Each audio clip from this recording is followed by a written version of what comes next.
رسول اللہ کا غلام بنوں گا تو اللہ کیا کچھ عطا فرمائے گا، اللہ کتنی نعمتوں سے نوازے۔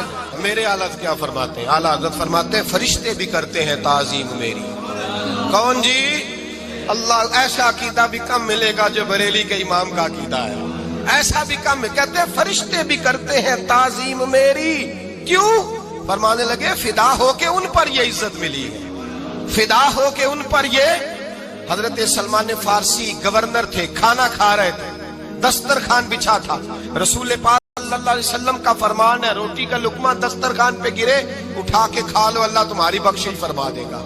دسترخوان صاف ہوتا ہے، روٹی، بڑے گورنر تھے آپ، بڑے بڑے سفیر بیٹھے تھے، وزیر بیٹھے تھے، روٹی کا لقمہ گر گیا۔ آج تو لوگ فیشن میں عزت ڈھونڈتے ہیں نا، وقار ڈھونڈتے ہیں کہ میں جدید دنیا کے ساتھ مل جاؤں، میں معاذ اللہ لڑکی لڑکے اکٹھے بٹھا کے منگنی کروں تو میں ماڈرن شمار ہو جاؤں گا، میں بڑے بڑے ڈھول بجاؤں تو ماڈرن بنوں گا، میں اگر مہندی پہ سارے تماشے کر ڈالوں تو میں ماڈرن ہوں۔ دیکھو عزت کس بات میں۔ حضرت سلمان فارسی روٹی کھا رہے تھے، سفیر، وزیر، نہ جانے بڑے بڑے لوگ بیٹھے تھے، کھانا کھاتے کھاتے لقمہ گرا دسترخوان پہ، حضرت سلمان فارسی نے سمیٹا، منہ میں رکھا، پھر انگلی مار کے دسترخوان صاف کیا۔ ایک صحابی کان میں کہنے لگے سلمان کیا کر رہے ہو؟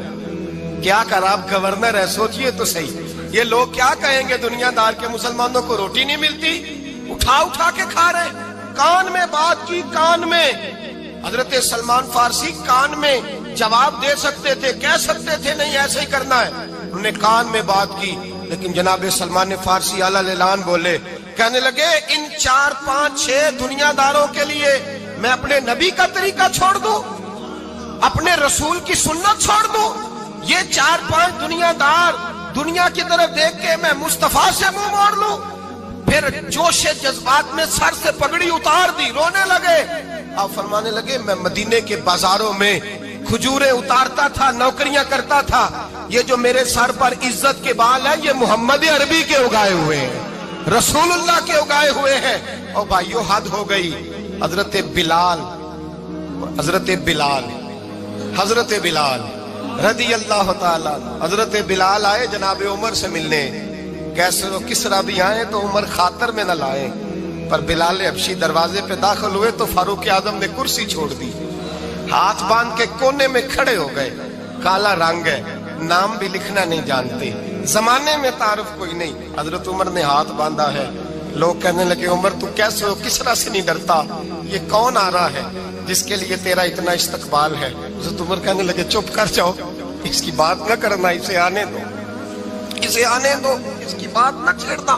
حضرت سیدنا بلال آئے، کہنے لگے امیر المومنین کیا کر رہے ہو؟ فرمایا نہیں چپ کر یار، بازو پکڑا، اپنی کرسی پہ بٹھایا۔ حضرت بلال کہنے لگے حضور میں غلام ہوں، مجھے تو طریقے بھی نہیں آتے ان کرسیوں پہ بیٹھنے کے، میں تو غریب ماں کا بیٹا، غلام باپ کی اولاد، سلیقہ، یہ آپ کیا کر رہے ہیں؟ تو حضرت عمر کہنے لگے بلال تھا تو غلام ہی، پر جب سے مصطفیٰ کا غلام بنا ہے تو ہمارا امام بن گیا ہے، اب تو امام ہے رسول اللہ کی امت کا۔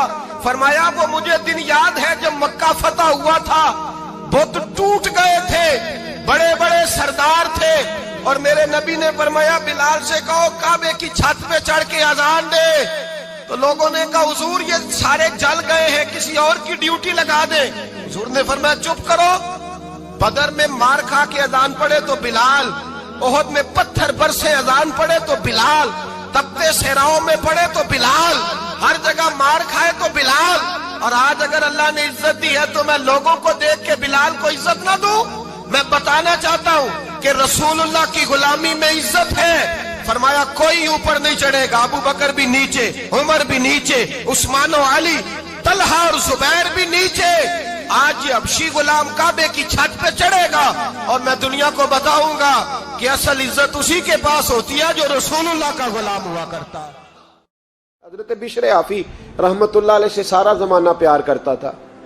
بغداد کا ایک تاجر کہتا ہے مجھے نہیں بابا اچھا لگتا تھا، ہمارا اپنا ذہن ہے نا، ہم کہتے ہیں میں نے جدھر ساری دنیا جا رہی ہے وہاں نہیں جانا، کہتے ہیں کہ وہ بابا مجھے نہیں اچھا لگتا تھا، حالانکہ سارا بغداد عزت کرتا۔ کیوں نہیں اچھا لگتا تھا؟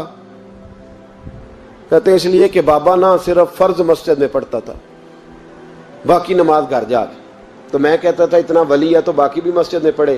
کہتے ایک دن میں نے کہا جسوسی کرنی ہے اس کی, جو کہ اسلام میں منع ہے. کہتے حضرت بشر حافی رحمۃ اللہ علیہ نے جمعے کے فرض پڑھے, فرض پڑھ کے نکل گئے دوڑ کے.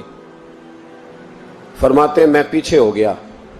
میں نے کہا آج میں نے سنتیں چھوڑ دی ہیں پر اس کا پتہ کرنا ہے, سنت نفل بعد میں پڑھوں گا. کہتے ہیں حضرت بشر حافی جلدی سے نا کہ کباب والی دکان پہ گئے, وہاں سے کباب خریدے. اور میں نے کہا بوڑھے کی عمر دیکھو اور اس کے ذائقے دیکھو, اس عمر میں بھی کباب کھائے گا. اوئے ہوئے, مولوی کو روٹی نے ستایا تھا, اس لیے سنت اور نفل چھوڑ آیا ہے.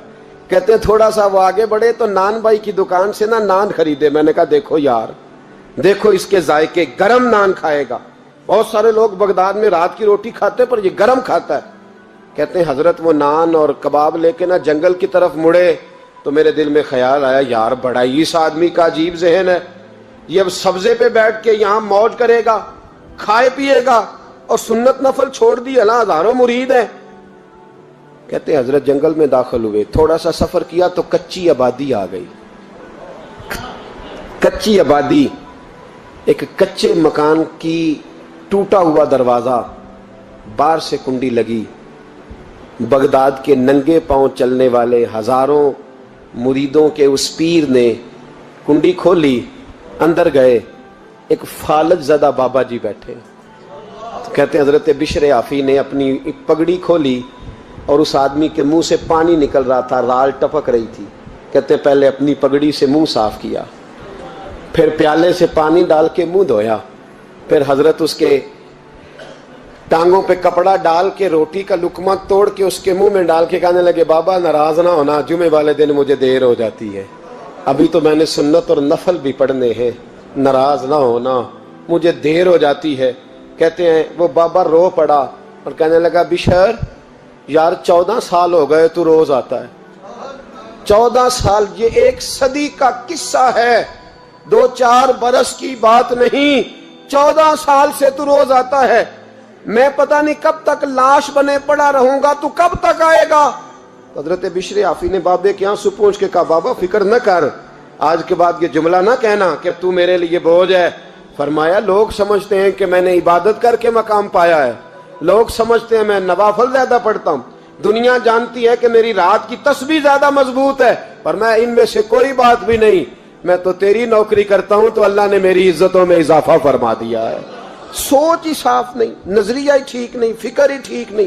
اسلام نظریے کا مذہب ہے, سوچ کا. مسند امام احمد بن حنبل کی حدیث سنی, حضرت انس بن مالک فرماتے ہیں جب انسان نے روزہ رکھا ہوتا ہے نا تو روح ویسے ہی پاک ہوتی ہے اس کی.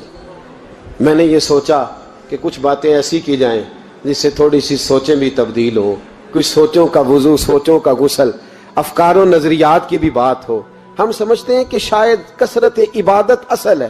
اقبال کہتے ہیں یہ ذکر نیم شبی, یہ مراقبے, یہ سرور, تیری خودی کے اگر نگہباں نہیں تو پھر کچھ بھی نہیں. تیری خودی کے اگر, اور پھر عام چیز نہیں کہا یہ ذکر نیم شبی, سویرے شہری کا ذکر, یہ مراقبہ, یہ جو تو گھنٹوں اللہ کی یاد میں بیٹھا رہتا, یہ سرور. کہتے بے کیف عبادت نہیں, سرور والی. یہ ذکر نیم شبی, یہ مراقبے, یہ سرور, تیری خودی کے اگر نگہباں نہیں, اگر تیرے نظریے کو نہیں بدل سکے, تیری سوچ نہیں بدل سکے, تیرا ایمان مضبوط نہیں کر سکے, تیری خودی کے اگر نگہباں نہیں تو پھر کچھ بھی نہیں. اور خرد نے کہہ بھی دیا لا الہ الا اللہ تو کیا حاصل, دل و نگاہ, دل و نگاہ, دل و نگاہ اگر مسلمان نہیں تو پھر کچھ بھی نہیں. دل و نگاہ. اقبال کہتے ہیں ایک دل کا کلمہ پڑھ, دوسرا نظر کا کلمہ پڑھ, ان پہ پابندی لگا. دل و نگاہ اگر مسلمان نہیں تو پھر تو کچھ بھی نہیں, کچھ بھی نہیں. حضرت انس بن مالک کہتے ہیں میں حضور کے پاس بیٹھا تھا, حضرت عبداللہ ابن عمر بھی بیٹھے تھے, کوئی بات ہو رہی تھی, ایک حجرے میں بیٹھے تھے, دروازے پہ دستک ہوئی. مسند امام احمد میں حدیث ہے, نبی پاک علیہ السلام نے فرمایا انس دروازہ کھولو, دروازے پہ وہ بندہ ہے جس کو اللہ بغیر حساب کتاب جنت عطا فرمائے گا, وہ بندہ ہے دروازے پہ. حضرت انس بن مالک کہتے ہیں میں نے دروازہ کھولا تو بندہ دیکھا, غریب سا ایک انصاری صحابی, اور بندہ بڑا سادہ, وضو تازہ کر کے آیا ہے تو پانی کے قطرے داڑھی سے بہہ رہے ہیں. اور چمڑے کے جوتے اس نے لپیٹ کے نا تو بغل میں چھپائے ہوئے آ کے اتحیات کی حالت میں بیٹھا، حضور سے 2-4 باتیں کی، چلا گیا۔ ہم اس کا رنگ دیکھتے رہے اور مصطفیٰ کا کرم دیکھتے رہے۔ اس کو حضور نے جنتی کہا ہے۔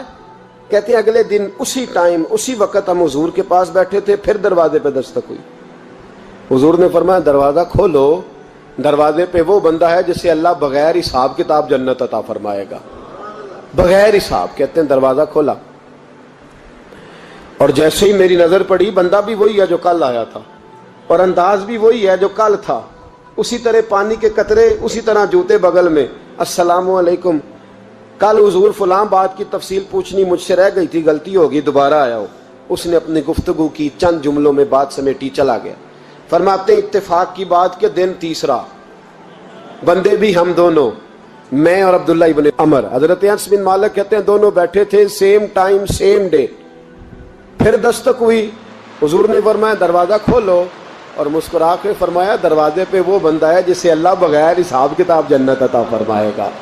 کہتے ہیں کھل اٹھے ہمارے چہرے، باہر گئے، دستک ہوئی تھی، دروازہ کھولا۔ فرماتے ہیں مجھے یقین تھا وہی ہوگا جو 2 دن پہلے آیا تھا، اور میرے یقین کے مطابق ہی کام ہوا، وہی بندہ تھا جو کل بھی تھا، جو پرسوں بھی تھا، حالت اور کیفیت اور انداز بھی وہی تھا۔ پانی کے قطرے بہ رہے ہیں اور اس شخص نے جوتے بغل میں دبائے ہوئے خدمت میں حاضر ہوا، بیٹھ گیا، بات چیت کی، چلا گیا۔ حضرت انس بن مالک کہتے ہیں تھوڑی دیر ہوئی تو حضور بھی تشریف لے گئے۔ حضرت عبداللہ ابن عمر مجھے کہنے لگے یار ویسے کتنے اس کے نصیب ہیں، کتنے نصیب ہیں، کوئی آیا لے کے چلا گیا، کوئی آیا لے کے چلا گیا، کوئی عمر بھر بھی نہ پا سکا۔